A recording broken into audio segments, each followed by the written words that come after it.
Hello everyone, कैसे हैं आप सब। आज एक नया चैप्टर 10th क्लास की मैथमेटिक्स का जिसका नाम है रियल नंबर, ये लेके उपस्थित हुआ हूँ। ठीक है, रियल नंबर। रियल नंबर में क्या होता है, सबसे पहले तो हम नंबर पढ़ते हैं। रियल नंबर क्या होता है, तो रियल नंबर ये 10th क्लास की मैथमेटिक्स का चैप्टर नंबर फर्स्ट है। ठीक है, रियल नंबर में एक्चुअली क्या होता है, रेशनल एंड इरेशनल नंबर दोनों का यूनियन होता है। ठीक है, यूनियन होता है। तो हम इसको डिफाइन कर सकते हैं, क्या कर सकते हैं, these are actually are the union of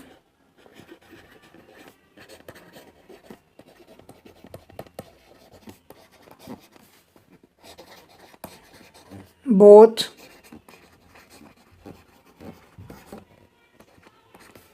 rational and irrational number.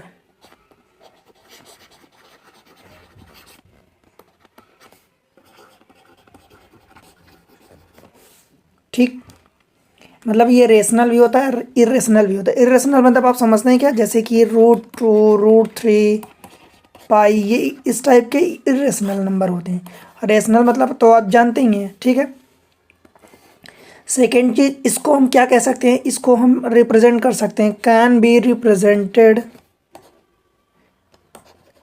Represented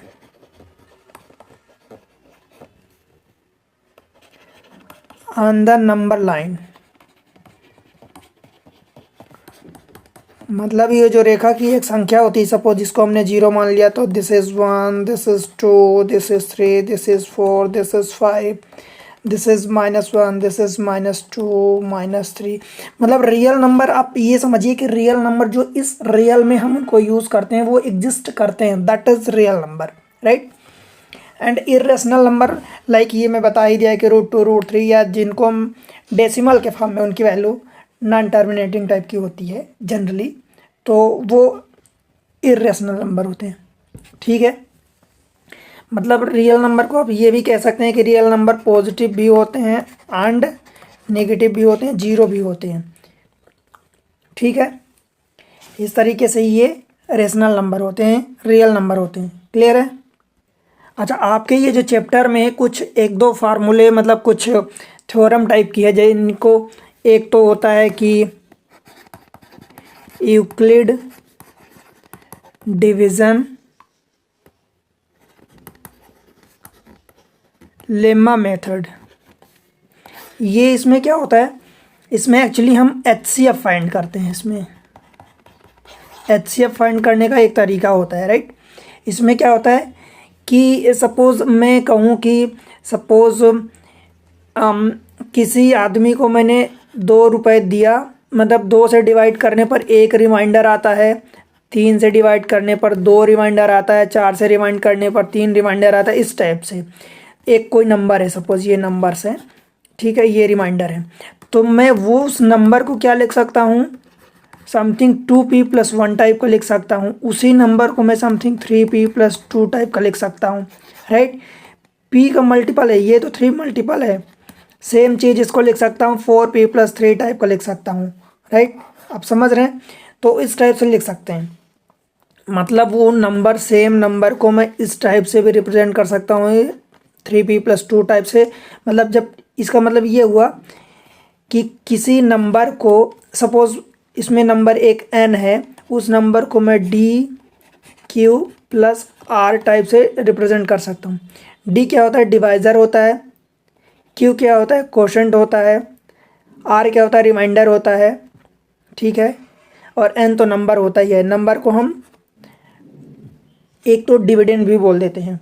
suppose मैं एक नंबर लिख रहा हूँ, सपोज ये लिख रहा हूँ 17, इसको 5 से डिवाइड किया, तो डिवीज़न की यही मेथड होती है कि 3 टाइम्स जा रहा, तो 5 3 15, कैरी 2 आया, मतलब सॉरी रिमाइंडर 2 आया।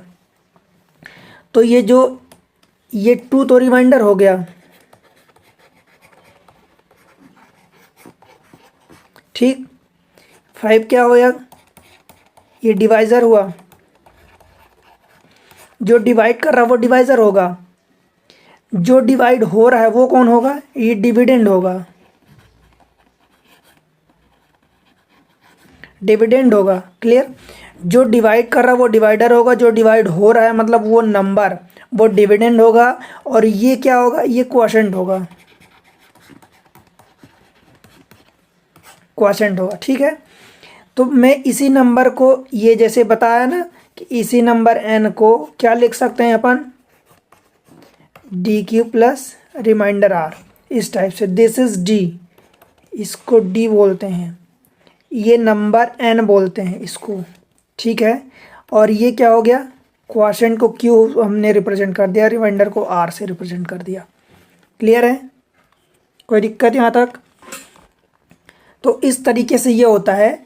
इसमें हम रिमाइंडर को क्या कह सकते हैं, जो रिमाइंडर अपना होता है, रिमाइंडर कहाँ से कहाँ तक हो सकता है, रिमाइंडर 0 भी हो सकता है।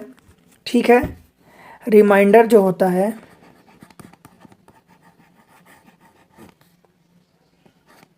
हमारा, जो रिमाइंडर होता है वो 0 हो सकता है, मतलब 0 से बड़ा भी हो सकता है, 0 के बराबर भी हो सकता है। और वो कहाँ तक हो सकता है, डिवाइज़र जो होता है जिससे हम डिवाइड करते हैं उससे छोटा होता है, मतलब डिवाइज़र के बराबर तो नहीं होगा, इतना तो क्लियर है, डिवाइज़र के बराबर नहीं होगा। लाइक इसमें जब हमने 17 नंबर लिया, इसको 5 से डिवाइड किया, ये 3 टाइम्स गया, ये 15 हुआ, तो ये रिमाइंडर 2 आया। तो रिमाइंडर कभी भी इस 5 से ज़्यादा तो नहीं होगा, 5 के बराबर भी नहीं होगा, क्योंकि अगर 5 के बराबर होता तो एक बार फिर से इसका पहाड़ा चला जाता, एक बार फिर से डिविजिबल हो जाता। ठीक है, इसलिए रिमाइंडर कभी भी डिवाइज़र 5 के बराबर नहीं होगा, 5 से छोटा ही होगा, वो 0 भी हो सकता है। सपोज इसी में ये 15 लिया होता या 20 लिया होता, इसको 5 से डिवाइड करते तो ये पूरा पूरा डिवाइड हो जाता ना, 5 चौका 20, तो ये रिमाइंडर 0 आ जाता। तो इस तरीके से रिमाइंडर कभी भी डिवाइज़र नहीं होता, उससे छोटा ही होता है। ठीक है, ये जो यूक्लिड मेथड है इसमें हम क्या करते हैं, HCF फाइंड करते हैं, ये HCF फाइंड करने की मेथड होती है। क्लियर है, HCF कैसे फाइंड करते हैं, लाइक मैं इसी में एक एग्जांपल लेता हूँ। सपोज एग्जांपल लेते हैं कि आपको फाइंड करना 867 एंड 255 का HCF फाइंड करना है। तो जो यूक्लिड मेथड होती है इसमें क्या करते हैं कि जो बड़ा वाला नंबर होता है, बड़े वाले नंबर को छोटे वाले नंबर से डिवाइड करते हैं। ठीक है, फिर जो रिमाइंडर आता है, तो रिमाइंडर ऑफकोर्स डिवाइजर से छोटा होगा। रिमाइंडर इस केस में क्या करेंगे, जैसे 867 है तो इसको हमने डिवाइड कर दिया, किससे डिवाइड किया, 255 से, छोटे वाले नंबर से डिवाइड कर देते हैं बड़े वाले नंबर को। फिर जो रिमाइंडर आएगा, रिमाइंडर कुछ 255 से छोटा ही होगा, फिर उस रिमाइंडर से इस डिवाइज़र को डिवाइड करते हैं, फिर अगेन यही प्रोसेस करते हैं। तो जैसे ये जाएगा तो ये कितनी बार कटेगा, समथिंग 3 टाइम्स ले जाते हैं, तो 3 5 15 कैरी 1, 3 5 15 1 16 कैरी 1, 3 2 6 1 7, ये 2, ये 0, ये 1। ठीक है, अब देखिए कि रिमाइंडर ये हो 102 हो गया, मतलब 102 255 से छोटा हो गया। अब 255 को हम किससे डिवाइड करेंगे, 102 से। तो 102 से डिवाइड करेंगे तो ये क्या हो जाएगा, 2 टाइम्स जाएगा, तो ये 204 हो गया। 1, दिस इज़ 5, दिस इज़ 0। ठीक, अब अगेन ये फिर से छोटा हो गया डिवाइज़र से, तो इसको फिर से इससे डिवाइड करेंगे, अगला वाला डिवाइज़र जो इसके पहले था जस्ट प्रीसीडिंग, तो ये 2 टाइम्स जाएगा, तो ये कितना हो गया, 102, तो ये पूरा 0 का 0 आ गया। ठीक है, मीन्स रिमाइंडर जब तक 0 ना आ जाए, ध्यान देना, रिमाइंडर जब तक 0 ना आ जाए तब तक ये प्रोसेस आप अपनाते रहेंगे। ठीक, इस केस में क्या होता है, जहाँ पर ये रिमाइंडर 0 आया, रिमाइंडर जहाँ पर ये 0 आया, इसके जस्ट प्रीसीडिंग पहले देखेंगे कि डिवाइज़र अपना क्या था, ये डिवाइज़र क्या था, 51 था, तो यही अपना HCF हो जाएगा, HCF इज इक्वल टू 51। कोई दिक्कत, जहाँ पर ध्यान रखना, जहाँ पर हमारा रिमाइंडर जीरो आएगा, मीन्स ये प्रोसेस हम तब तक करते जाएंगे जब तक हमारा रिमाइंडर जीरो ना आ जाए। जहाँ पर रिमाइंडर हमारा जीरो आया वहीं पर उसका जो डिवाइज़र था, उस रिमाइंडर को जीरो लाने के लिए उसका जो डिवाइज़र था वो हमारा HCF हो जाएगा। ये यूक्लिड मेथड है, ठीक है। और तरीका है HCF निकालने का, मैं और भी बताऊंगा तरीका, एक दो तरीके और हैं तो वो भी बताऊंगा। बट अगर कभी ऐसा क्वेश्चन आता है कि इस मेथड से, यूक्लिड डिवीज़न लेम्मा मेथड से आपको रिमाइंडर HCF निकालना है, तो वो ये प्रोसेस होती है कि बिगर नंबर को स्मॉलर नंबर से डिवाइड करो, फिर जो रिमाइंडर है तो ऑफकोर्स डिवाइजर से छोटा आएगा तो उस डिवाइजर को फिर जो पहले डिवाइड किया उसको डिवाइड करेंगे। यही प्रोसेस, इस बार पहले 102 डिवाइड किया तो इसको डिवाइड करेंगे 51 से। ये प्रोसेस अपनाते जाएंगे, आखिरी में रिमाइंडर जीरो आएगा। रिमाइंडर जीरो आएगा तो उसके जस्ट प्रीसीडिंग जो होगा डिवाइज़र, तो वो हमारा HCF हो जाएगा। ठीक है, क्लियर है यहाँ तक? कोई दिक्कत? एक और इसी में आपको एग्जांपल समझा देता हूँ ताकि आपको समझ में आ जाए। जैसे कि आपको निकालना है HCF ऑफ 135 एंड 255, तो इसमें बिगर नंबर क्या है? 255 है, 225 है ये, तो 225 बिगर नंबर है, उसको डिवाइड करेंगे स्मॉलर नंबर से, कितने से? 135 से, तो ये एक ही बार जाएगा तो 135 हो गया, तो ये 080। अब 80 से डिवाइड करेंगे 135 को, ठीक है, तो फिर से एक बार गया तो ये 80 हो गया, तो ये 45 हो गया। ठीक है, अब 35 से 80 को डिवाइड करेंगे, 1 जा, क्लियर है? तो ये कितना बचेगा? ये 5 हो गया, तो ये 3 बचा।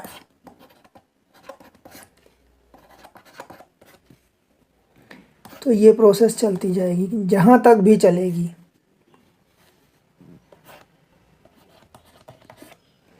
तो 3 टाइम्स गया तो ये 30 हुआ, ये 5 आ गया। अब 5 से डिवाइड करेंगे 10 को, तो ये 2 टाइम्स, तो ये 10, तो ये 0 आ गया।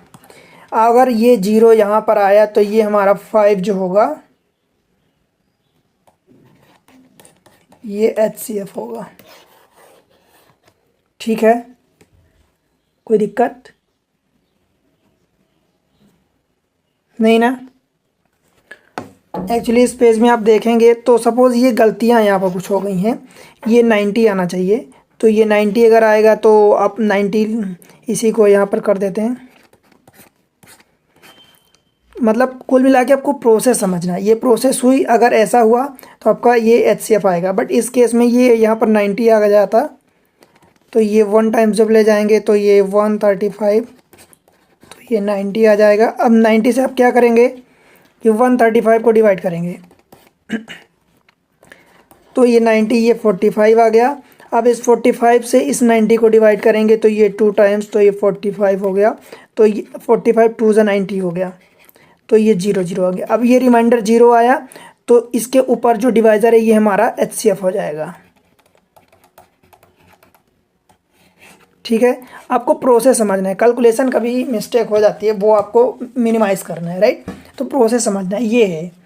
फिर एक आती है fundamental theorem, fundamental theorem of arithmetic.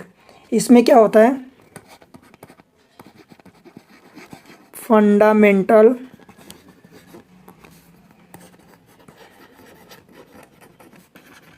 Theorem of arithmetic.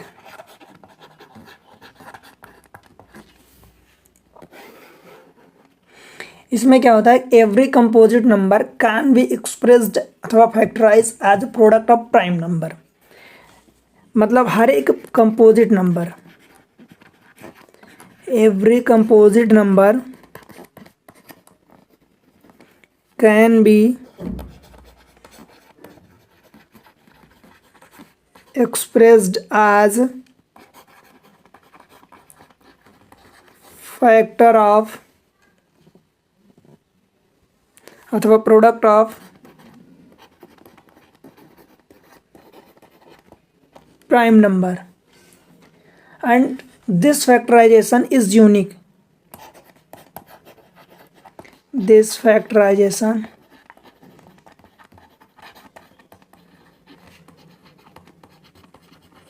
ये यूनिक होता है, राइट। उसके अलावा जो वो प्राइम फैक्टर होता है, लाइक जब आप एलसीएम निकालते हैं तो एलसीएम का मतलब क्या होता है, लीस्ट अथवा लोएस्ट, सी से कॉमन, मल्टीपल, ये मल्टीपल होता है, ठीक है। और एचसीएफ क्या होता है,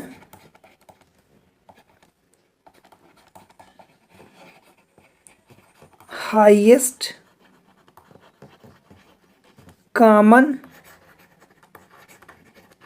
फैक्टर, इसमें ये कॉमन है, ठीक है। फैक्टर, अभी इनकी मीनिंग मैं आपको समझाता हूँ, अभी तो ये फुल फॉर्म है, ठीक है। मतलब ये होता है कि ये क्या होता है कि product of the greatest power of each prime factor.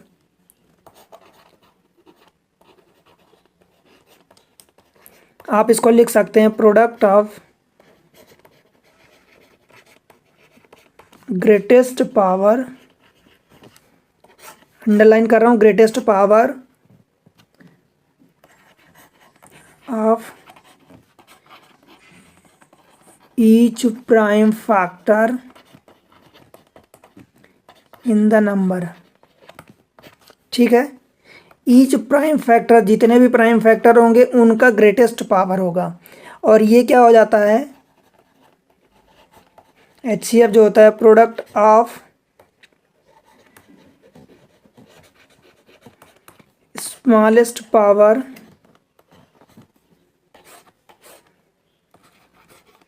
Of each prime factor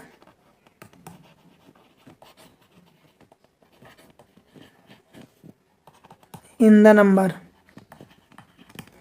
मतलब आपको अंतर कहाँ समझ में आ रहा, एलसीएम का मतलब ये होता है कि product of the greatest power, अभी समझाता हूँ कैसे होता है। ग्रेटेस्ट पावर जो होती है उनका प्रोडक्ट होता है, एचसीएफ जो होता है वो स्मॉलेस्ट पावर होता है, ठीक है।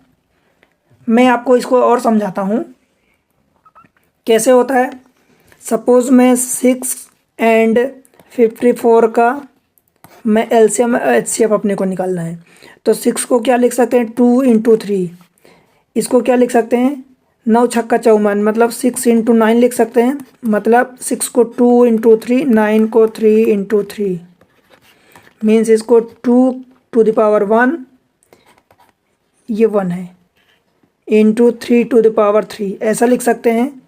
अब देखो एचसीएफ ये क्या होता है, हाईएस्ट कॉमन फैक्टर, तो उसमें कॉमन होता है जो, देखो 2 टू द पावर इसमें 1 है, इसमें 2 टू द पावर 1 है, इन दोनों में कॉमन क्या है, 2 टू द पावर 1, ठीक है, कोई दिक्कत। इनटू इसमें क्या है, 3 टू द पावर 3, इसमें 3 टू द पावर 1, तो 3 टू द पावर 1 ये कॉमन है, तो ये 6 हो जाएगा।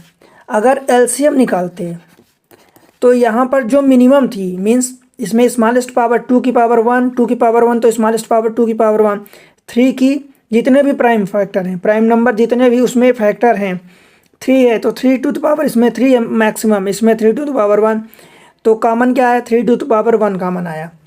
एलसीएम में क्या हो जाएगा, यही मैक्सिमम हो जाएगा, 2 to the power 1, 2 to the power 1 दोनों में, तो मैक्सिमम दोनों में 1 है, इंटू 3 की पावर 1 है, इसमें 3 की पावर 3 है, तो इसमें 3 की पावर कितनी आ जाएगी, ये 3 आ जाएगी मैक्सिमम, ये 2 इंटू 27, 3 का पावर 3 कितना होता है, 27, 54।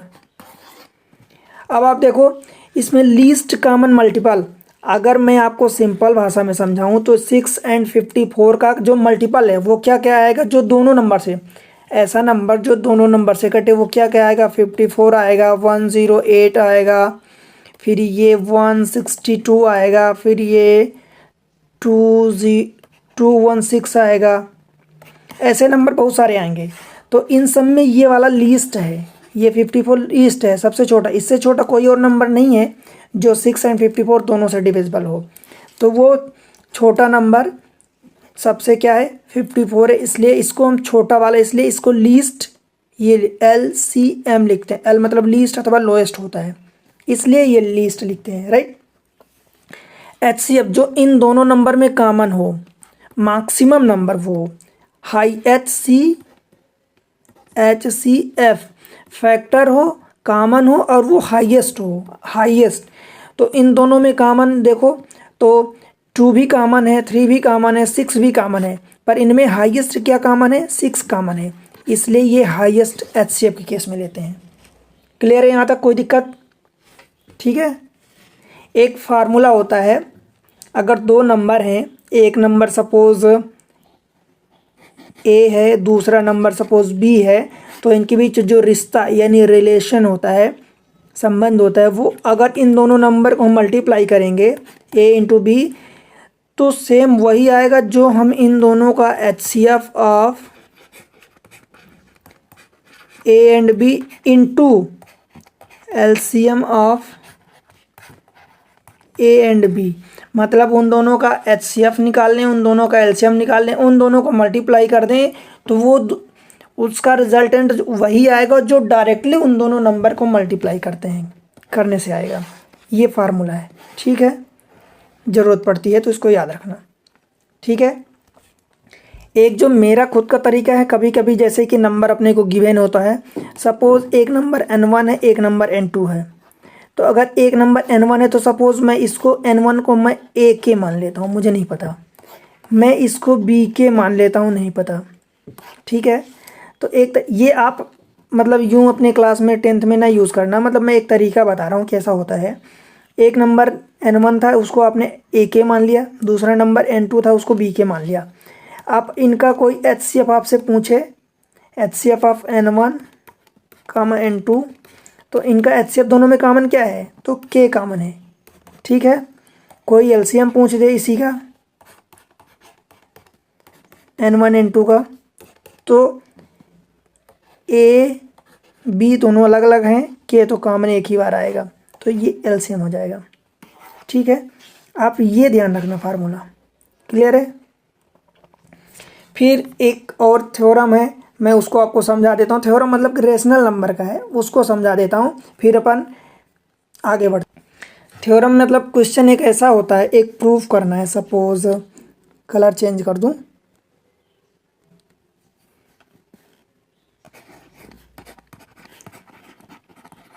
Proof √3 is irrational number.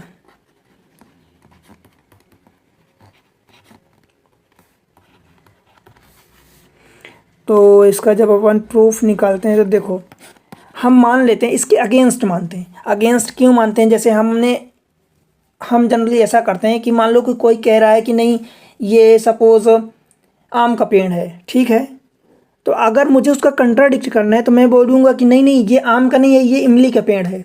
और मैं अगर उसको इमली का पेड़ प्रूफ कर पाता हूँ तो सामने वाला गलत हो गया कि वो आम का बोल रहा था। और अगर मैं खुद गलत हो गया कि मैं इमली का पेड़ बोला हूँ आम के पेड़ को, और अगर मैं इमली का पेड़ उसको प्रूफ नहीं कर पाता, तो मैं इसका मतलब कि मैं गलत हूँ तो सामने वाला सही है, फिर आम का पेड़ है, राइट। तो मैं इसका कंट्राडिक्ट लेके चल रहा हूँ। अगर ये बोलता है कि √3 एक इरेशनल नंबर है, तो हम क्या करते हैं कि लेट अस एज्यूम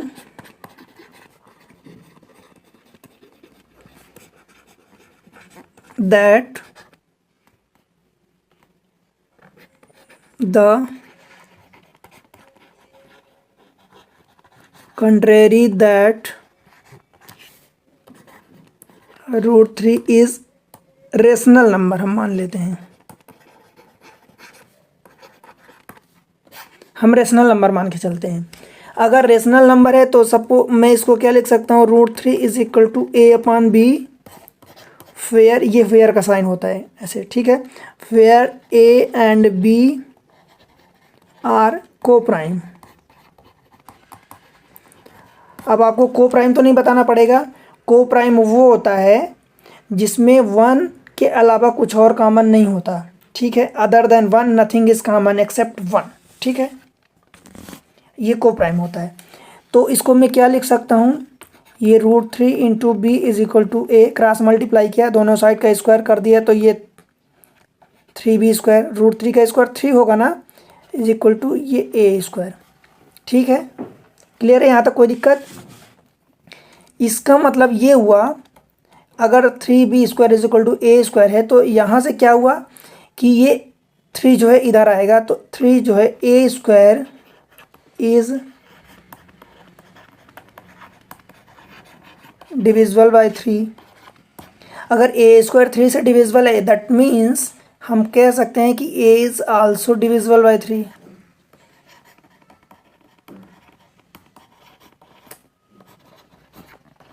देखो आप अपनी ये पहला इक्वेशन, ये दिमाग ना लगाना कि a² अगर 3 से डिविजिबल है तो a √3 से डिविजिबल होगा, नहीं, a भी 3 से डिविजिबल होगा। ये बेसिक थ्योरम होती है। तो ये फर्स्ट हो गया। तो आप क्या लिख सकते हैं कि a अगर 3 से डिविजिबल है तो a equal to 3c। c एक नया कांस्टेंट आप ले लेते हैं, ठीक है, क्लियर है। आप यहाँ लिख देंगे where c is an integer, clear है। एज द सेम वे जब इसी को आप पुट करेंगे तो इस फर्स्ट में पुट करेंगे तो ये 3b² अपनी जगह है, a की जगह आपने 3c रख दिया तो ये 3c का स्क्वायर हो जाएगा, which implies 3b² is equal to 9c²। तो क्या मैं अगले स्टेप में इसको लिख सकता हूँ, 3 से ये 3 कट जाएगा, काट देता हूँ, तो ये b² is equal to 3c², right. अब जैसे पिछली बार किया था कि ये 3 है, a को डिवाइड करता था पिछली बार, तो सेम चीज़ इसमें क्या लिख सकता हूँ कि b² को ये 3 डिवाइड करेगा, b² is divisible by 3 which implies b is also divisible by 3। This is 2, clear है, यहाँ तक कोई दिक्कत। इक्वेशन फर्स्ट एंड सेकंड से हम क्या कह सकते हैं कि a and b having common factor 3, right. क्योंकि पहले में जो था, देखो ये पहले वाले में ये था, ये 3a जो है 3 से डिवाइड होता था, इस वाले में b जो है 3 से डिवाइड हो रहा है। तो क्या दोनों के बीच ये कह सकते हैं कि a एंड b दोनों में कॉमन फैक्टर 3 है, राइट। बट हमने ऊपर क्या लिया था, a एंड b आर क्या लिया था, coprime. Coprime means a and b में 1 के अलावा कोई और कॉमन डिवाइजर अथवा कॉमन फैक्टर नहीं होगा। बट यहाँ पर तो 3 आ गया, दैट मीन्स कि हमारा एजम्पशन इज रॉन्ग। बट को हटाओ, ये so that our assumption is contradictory।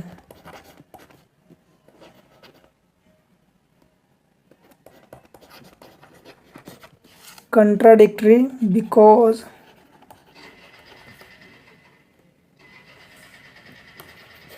of wrong assumption।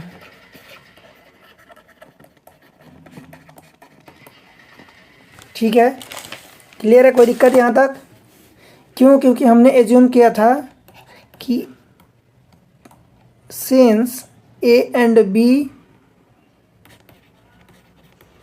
Taken no common factor but here 3 is divisor of both। ठीक है, which imply hence क्या लिख सकते हैं, √3 is irrational। ठीक है, तो ये हुआ। इस तरीके से ये थ्योरम वाला पार्ट क्लोज होता है। अब हम अपन क्या करेंगे, अगले लेक्चर में हम डिस्कस करेंगे इसकी एक्सरसाइज 1.1। ठीक है, तब तक बने रहिए। चैनल पर नए हैं तो आप सब्सक्राइब करें। वीडियो अच्छी लग रही तो लाइक ज़रूर करें। ठीक है, और शेयर करना ना भूलें। मिलते हैं अगले लेक्चर में एक्सरसाइज के साथ। Thank you.